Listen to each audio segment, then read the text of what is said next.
Number 16 to 17. Korah, Dathan, and Abiram.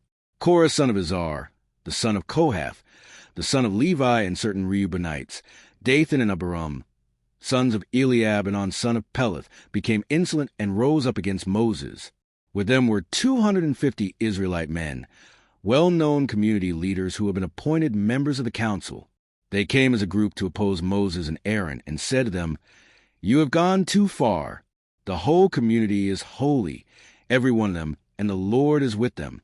Why then do you set yourselves above the Lord's assembly?" When Moses heard this, he fell face down. Then he said to Korah and all his followers, "In the morning the Lord will show who belongs to him and who is holy, and he will have that person come near him. The man he chooses he will cause to come near him. You, Korah, and all your followers are to do this. Take censers and tomorrow put burning coals and incense in them before the Lord. The man the Lord chooses will be the one who is holy. You Levites have gone too far." Moses also said to Korah, "Now listen, you Levites. Isn't it enough for you that the God of Israel has separated you from the rest of the Israelite community and brought you near himself to do the work at the Lord's tabernacle and to stand before the community and minister to them? He has brought you and all your fellow Levites near himself. But now you are trying to get the priesthood too. It is against the Lord that you and all your followers have banded together. Who is Aaron that you should grumble against him?" Then Moses summoned Dathan and Abiram, the sons of Eliab. But they said, "We will not come. Isn't it enough that you have brought us up out of a land flowing with milk and honey to kill us in the wilderness?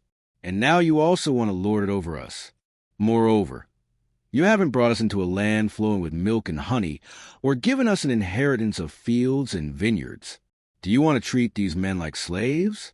No, we will not come." Then Moses became very angry and said to the Lord, "Do not accept their offering. I have not taken so much as a donkey from them, nor have I wronged any of them." Moses said to Korah, "You and all your followers are to appear before the Lord tomorrow, you and they and Aaron. Each man is to take his censer and put incense in it, 250 censers in all, and present it before the Lord. You and Aaron are to present your censers also."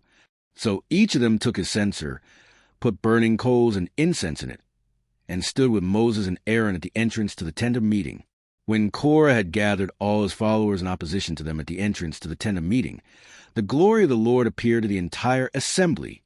The Lord said to Moses and Aaron, "Separate yourselves from this assembly so I can put an end to them at once."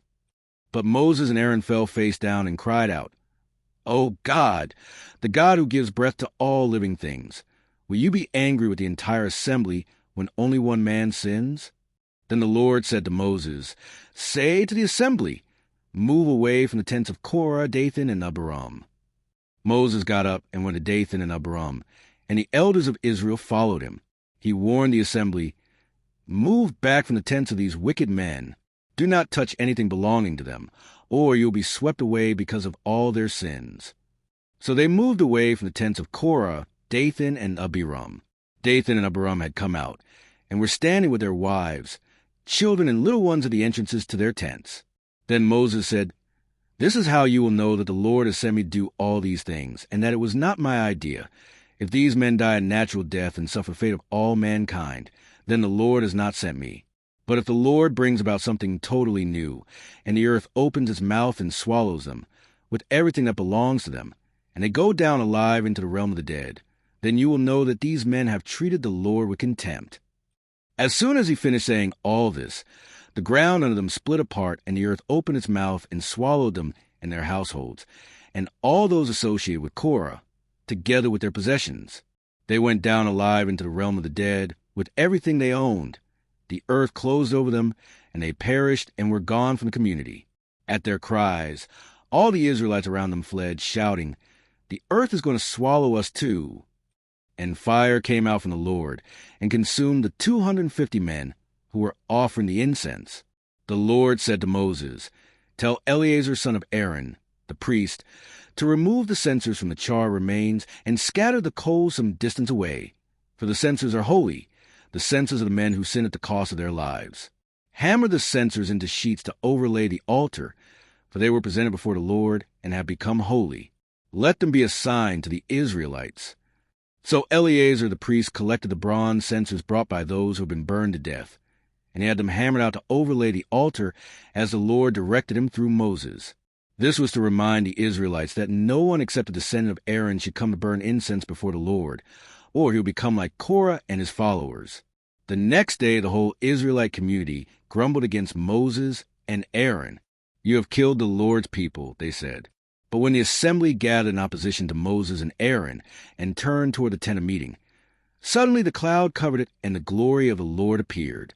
Then Moses and Aaron went to front of the tent of meeting, and the Lord said to Moses, "Get away from this assembly, so I can put an end to them at once." And they fell face down. Then Moses said to Aaron, "Take your censer and put incense in it, along with burning coals from the altar, and hurry to the assembly to make atonement for them. Wrath has come out from the Lord. The plague has started." So Aaron did as Moses said, and ran into the midst of the assembly. The plague had already started among the people, but Aaron offered the incense and made atonement for them. He stood between the living and the dead, and the plague stopped. But 14,700 people died from the plague, in addition to those who had died because of Korah. Then Aaron returned to Moses at the entrance to the tent of meeting, for the plague had stopped. The budding of Aaron's staff. The Lord said to Moses, "Speak to the Israelites and get 12 staffs from them, one from the leader of each of their ancestral tribes. Write the name of each man on his staff. On the staff of Levi write Aaron's name, for there must be one staff for the head of each ancestral tribe. Place them in the tent of meeting in front of the ark of the covenant law, where I meet with you. The staff belonging to the man I choose will sprout, and I will rid myself of this constant grumbling against you by the Israelites." So Moses spoke to the Israelites, and their leaders gave him 12 staffs, one for the leader of each of their ancestral tribes, and Aaron's staff was among them. Moses placed the staffs before the Lord in the tent of the covenant law. The next day Moses entered the tent and saw that Aaron's staff, which represented the tribe of Levi, had not only sprouted but had budded, blossomed, and produced almonds. Then Moses brought out all the staffs from the Lord's presence to all the Israelites. They looked at them, and each of the leaders took his own staff. The Lord said to Moses, "Put back Aaron's staff in front of the ark of the covenant law, to be kept as a sign to the rebellious. This will put an end to their grumbling against me, so that they will not die." Moses did just as the Lord commanded him. The Israelites said to Moses, "We will die. We are lost. We are all lost.